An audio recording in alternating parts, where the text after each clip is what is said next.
Hoje eu vou falar um pouquinho aqui sobre as estratégias que eu uso para lidar com a raiva.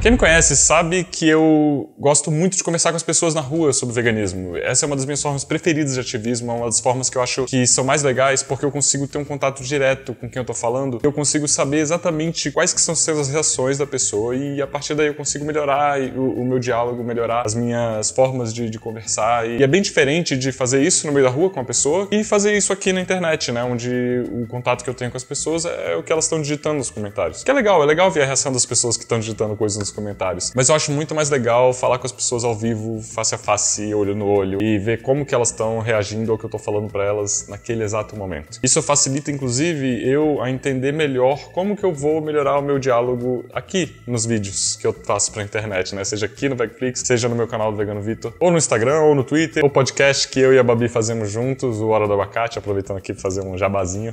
Bem, mas enfim, é comum que eu converse com as pessoas na rua, e quem assiste os vídeos que eu faço conversando com as pessoas na rua, normalmente fica, nossa, Vitor, você é tão paciente, né? Você quase não demonstra raiva, você ouve as pessoas falando algumas coisas que normalmente deixariam a gente meio bravo, mas você fica numa boa, você lida com isso numa boa. E é verdade, assim, na maioria das vezes eu tô realmente de boa. Às vezes eu tô bravo por dentro, às vezes eu sinto a raiva vindo, mas eu não deixo isso transparecer, eu não deixo minha expressão, não deixo meu tom de voz demonstrar que eu fiquei com raiva naquele momento, ou que eu fiquei bravo, ou que eu fiquei frustrado. Então, bem, pra começar, muito desse meu comportamento, dessa minha forma de lidar com a raiva veio do budismo. Eu estudei budismo durante um tempo, eu meditei durante um tempo e isso me ajudou muito a entender melhor como que esse sentimento funciona e quando que ele está sendo tóxico, quando que ele está sendo tóxico e está me atrapalhando na hora de eu conversar com as pessoas, fazer meu ativismo, e quando que ele está me dando alguma força para usar ele como motivação para conversar com as pessoas sobre isso, para continuar fazendo o ativismo que eu acho que é tão importante ser feito. Que horas a gente vai sair? 13?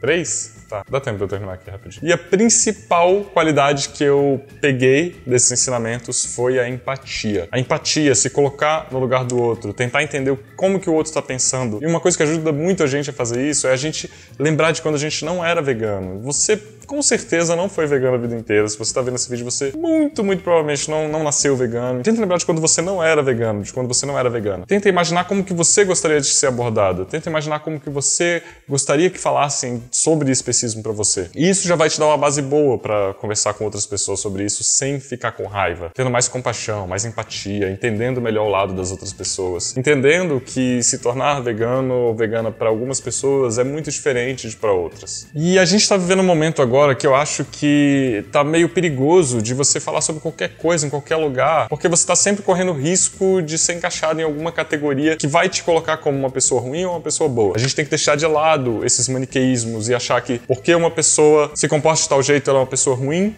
e ela é inimigo, e se ela se comporta de tal jeito, ela é uma pessoa boa e ela é um amigo. Às vezes a gente tem a tendência de falar, não, essa pessoa não é vegana, então ela é meu inimigo. E tipo, não, quem não é vegano ainda, quem ainda é especista, não é nosso inimigo. Essas pessoas, elas foram ensinadas da mesma forma que a gente foi ensinado que usar animais é correto e necessário e natural e normal. E a gente tem que atrair essas pessoas pro veganismo. A gente tem que atrair essas pessoas para elas não... Se elas enxergarem a gente como pessoas ruins, elas não vão querer ser como nós. E fica mais fácil você conversar com essas pessoas uma vez que você entende isso. Outra coisa que é importante também é a gente baixar nossas expectativas. Você quer passar? Tá bom.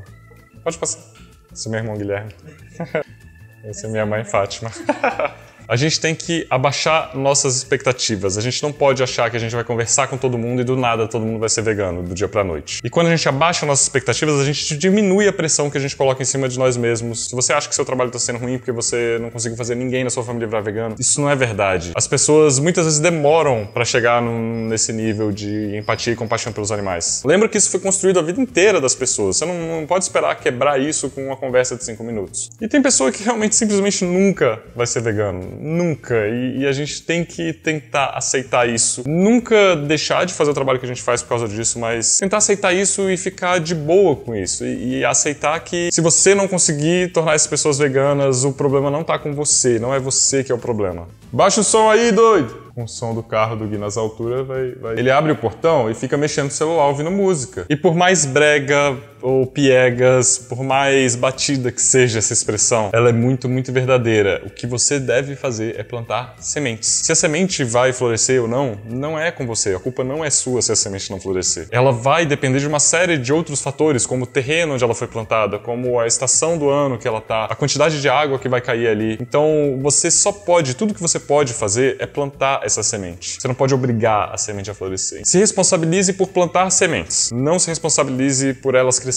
Isso vai tirar um peso enorme das suas costas e isso vai facilitar com que você tenha menos raiva e menos frustração quando você estiver conversando com as pessoas sobre isso. E tipo, raramente a solução para problemas complexos é simples. A gente não pode esperar que só um documentário ou só uma conversa vá realmente mudar a vida da pessoa para sempre, né? A gente com certeza vai demorar muito tempo para chegar num mundo onde o especismo não seja mais a regra, onde o veganismo seja a regra e o especismo seja a exceção. E eu espero que esse dia chegue mais cedo do que mais tarde, eu trabalho para isso, mas a gente tem que pensar que ele não vai chegar amanhã, ele não vai chegar semana que vem, ele não vai chegar aqui daqui a 2 anos, sabe? Vamos manter o foco, manter a racionalidade. Por último, eu queria deixar uma reflexão aqui. A raiva é um sentimento muito fácil de acessar. É muito fácil você encontrar um culpado por um problema e você ter raiva dessa pessoa que é culpada por esse problema. E isso é uma maneira muito simplista de enxergar o problema que é o especismo, enorme e complexo problema que é o especismo. Ter raiva de indivíduos porque eles estão sendo especistas não vai melhorar a sua vida, não vai melhorar a vida dessas pessoas. E muito menos vai melhorar a vida dos animais. Então a gente tem que ter empatia pelas pessoas, a gente tem que trabalhar das formas mais efetivas possíveis para tentar fazer com que as pessoas enxerguem esse problema, mas sem deixar essa raiva consumir a gente. Porque no fim das contas, a raiva que você sente das pessoas só atrapalha você,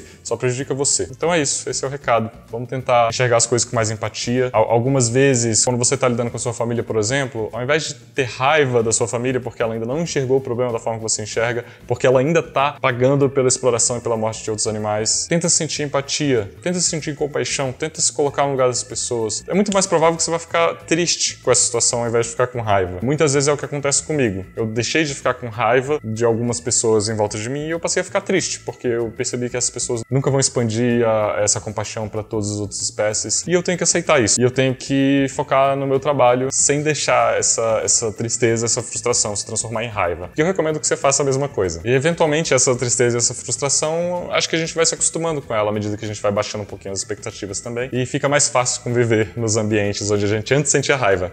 E agora a gente fica de boa, entende que as coisas nem sempre acontecem da forma como a gente gostaria que acontecessem. E a energia que eu gastaria conversando de uma forma raivosa com uma pessoa aqui vai ser uma energia que eu vou poder usar conversando com um monte de outras pessoas que estão muito mais abertas nas ruas, principalmente com Anonymous for the Voiceless. Mas qualquer outra situação vale também, né? Quando você tem a oportunidade de falar com alguém sobre isso. Então tá dado o recado. Se você gostou do vídeo, compartilha, se inscreve no canal, dá uma curtida aqui que ajuda bastante. E aproveita para comentar também como que você lida com a raiva e como que você acha que você pode melhorar nesse sentido.